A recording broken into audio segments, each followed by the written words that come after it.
Hello everyone, today we're solving systems of equations by substitution. Tomorrow we'll do solving by elimination and graphing. Two quick examples. Remember, systems of equations is you're looking for the one solution that fits both of these equations. So we're looking for the x and the y that will fit both of them. There's only one, or there could be none if it comes out to be a no solution problem, or there could be infinitely many. Depending on the situation. But I wrote down the steps here, and so when you're doing your problems, if you want to pull this up and have this on your screen, I post it every day. I post the notes on there. But step one is you get a variable from one of the equations. It doesn't matter which equation, the top equation or the bottom equation. You get one of the variables by itself. Again, it doesn't matter if it's x or the y.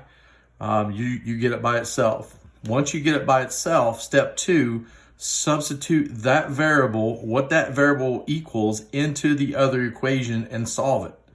All right. Once you find the variable, isolate it, substitute what it equals into the other equation and solve. Once you do that, step three, take that solution that you just solved in step two and substitute it back into the equation from step one and solve it. And when you're finished, you'll have both x and y. Now, you might do them out of order. You might do y first and then x. That's fine. Just make sure you realize which one's which. X always first, then the y. I got two examples. One example, the variable is already by itself. The second example, you're going to have to rearrange it just like you did in linear equations to get the variable by itself. So here, the first one, this variable is already by itself. X equals y plus 1. So we're going to take that y plus 1 and we're going to substitute it in for that x right there. And you're going to rewrite the problem. So that'll be 5 times, not x, but 5 times y plus 1 minus 7y equals 1. So I just rewrote this top equation. Instead of writing x, we wrote in y plus 1. What that does is now we have an equation with just y's in it. So now we can do distributive property. 5y plus 5 minus 7y equals 1. Since we have like terms on the same side of the equation, we're going to put like terms together. 5y and negative 7y is negative 2y plus 5 equals 1. And then we're going to take that 5 to the other side. So we're going to use subtraction property of equality. And we're going to say negative 2y equals negative 4 because 1 minus 5 is negative 4. We're going to divide by negative 2. And we get y equals 1. I'm sorry, 2. Negative 4 divided by negative 2 is positive 2. So that's the first step, is to get a variable by itself. Second step is substitute that variable and solve. Now step 3, we're going to take that variable and move it back up here into step 1. Y equals 2. So now we can find out what x is. X equals, instead of y plus 1, we're going to replace that y with a 2 and say 2 plus 1, which x equals 3. So our final solution, step 4, is x is 3, y is 2.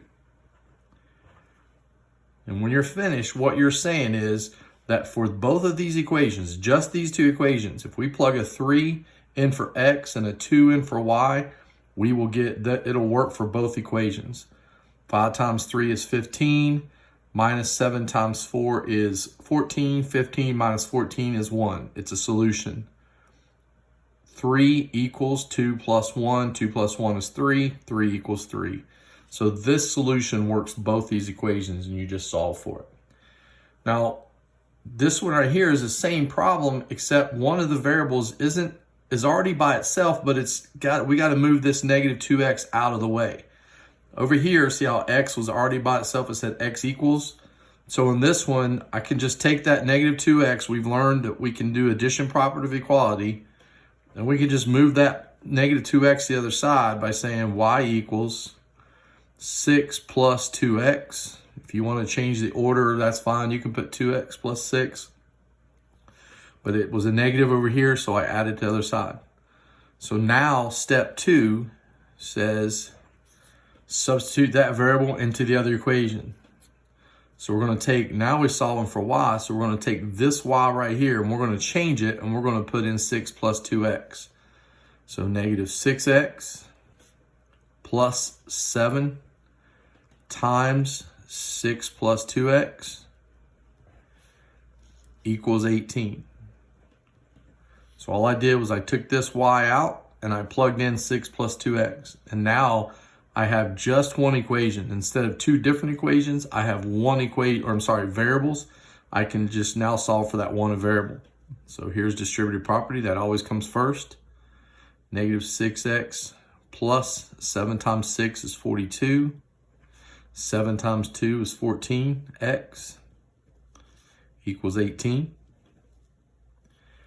I have like terms right here on the same side. Remember, here's our equal sign. So if I have like terms, I can put those together. That's 8x plus 42 equals 18. I'm going to get rid of this 42. And remember, all I'm doing is solving for x now. So I'm going to say minus 42. Use my subtraction property of equality.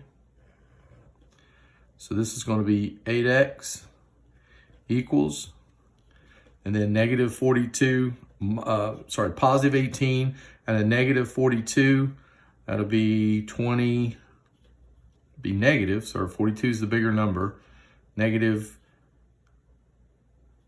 24,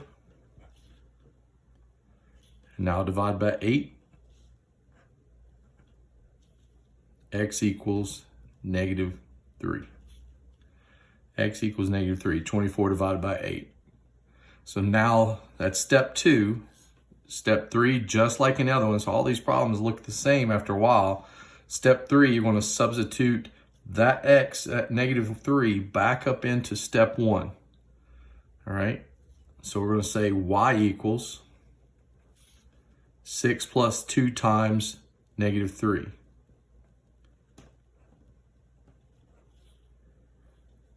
So that gives me y equals 6. 2 times negative 3 is negative 6. So y equals 0.